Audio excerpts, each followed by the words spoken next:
तमाम देखती आंखों और सुनते कानों को अस्सलाम वालेकुम। उम्मीद करता हूँ आप सब खैरियत से होंगे।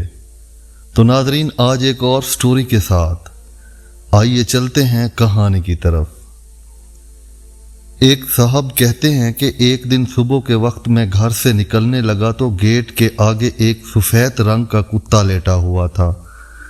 मैंने पाँव ज़मीन पर मारा कि वो डर के भाग जाए, पर तब गौर किया कि उसकी एक टांग खून से लथपथ थी, जैसे किसी ने ईंट या पत्थर मारा हो।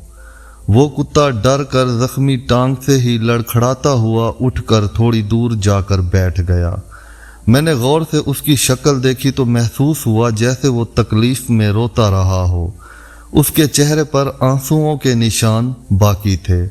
मुझे तरस आ गया और जिस काम से निकला था वो भूल कर मैं अंदर गया और किचन से थोड़ा सा दूध और रात की पड़ी हुई रोटी लाया। बर्तन में दूध डाला और रोटी के टुकड़े करके उस दूध में डालकर कुत्ते के आगे रख दिया। वो इतना डरा हुआ था कि उसने मुझे पास आता देखकर वहां से जाना चाहा, मगर दूध का बर्तन देखकर वहीं बैठा रहा और जब मैं दूर जाकर खड़ा हुआ तो उसने वो रोटी खाना शुरू कर दी। इससे ज़्यादा मैं कुछ कर ना पाया और अपने काम पर चला गया। दोपहर को वापस आया तो वो गेट के आगे लेटा हुआ था। मैंने फिर से रोटी और दूध उसी बर्तन में लाकर आगे रख दिया, पर इस बार वो मुझे पास देखकर डरने की बजाय पूंछ हिलाकर जल्दी जल्दी रोटी खाने लगा। 3-4 दिन यूं ही मैंने बिला नागा 3 बार उसे रोटी खिलाई और उसकी टांग को जो जख्म थे वो खुद ही ठीक होना शुरू हो गए थे। उस दिन के बाद मेरे घर में हर आने जाने वाले को एक चौकीदार की तरह सूंघ कर चेक करता। रात को कोई खटका सुनता तो वो फौरन भौंक कर खबरदार करता। मेरे बच्चे बाहर निकलते वो पूरी कॉलोनी में जहाँ भी जाते उनके पीछे पीछे जाता। मुझे दूर से आते देखकर भागकर मेरी तरफ आता जैसे मुझसे उदास हो गया हो। गर्मियों की दोपहर थी, मैं सो रहा था कि अचानक कुत्ते ने बहुत अजीब तरीके से भौंकना शुरू कर दिया। आज तक वो ऐसे कभी नहीं भौंका था। यूं महसूस हो रहा था जैसे वो किसी को काटने लगा है। मैं उठकर बाहर की तरफ दौड़ा तो देखा कि कुत्ते ने एक फकीर की टांग पकड़ी हुई थी और वो करहा रहा था। मैं भागकर उसके पास गया और मुझे देखकर भी कुत्ता उसको छोड़ नहीं रहा था। यहाँ तक कि मैंने एक छड़ी लेकर कुत्ते को मारी, तब जाकर कुत्ते ने फकीर की टांग छोड़ी और फकीर के पास जो एक बोरी पड़ी थी उसके करीब जाकर उसको मुंह से खोलने लगा और ज़ोर ज़ोर से भौंकने लगा।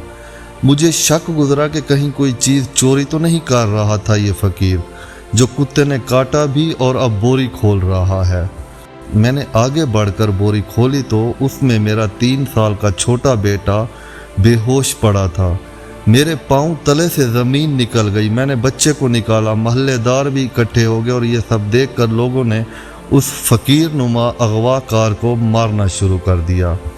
मैं मुन्ने को हस्पताल ले गया जहां डॉक्टरों ने इसे होश दिलाया। महल्लेदारों ने पुलिस को फ़ोन करके अगवाकार को जेल भिजवा दिया। उस दिन मैं डर गया था कि पहले दिन इस कुत्ते को ज़ख्मी देखकर मैंने इसे उल्टा भगा देता तो आज मेरे बच्चे को मुश्किल पेश आ सकती थी। बल्कि हम सबको आपसे ये वाक़या शेयर करने का मकसद इतना सा है कि नेकी एक कुत्ते पर भी कर दो तो वो आपकी जान और माल का पहरेदार बन जाता है। फिर कुत्ते से तो लाख दर्जा बेहतर यानी अशरफुल मखलूक़ात इंसान है। हमें खुद पर गौर करना होगा कि अल्लाह ताला ने तो हमें अजीम मखलूक बनाया, मगर ऐसा क्यों है कि आज हम कुत्ते से भी कम वफादार हैं। तो नाज़रीन, हमारी स्टोरी कैसी लगी हमें कमेंट्स में ज़रूर बताइएगा और हमारे चैनल को लाजमी सब्सक्राइब करिएगा। इसके साथ ही हमें इजाज़त दीजिए। अल्लाह ताला आप सबको अपनी अमान में रखे। अल्लाह हाफिज़।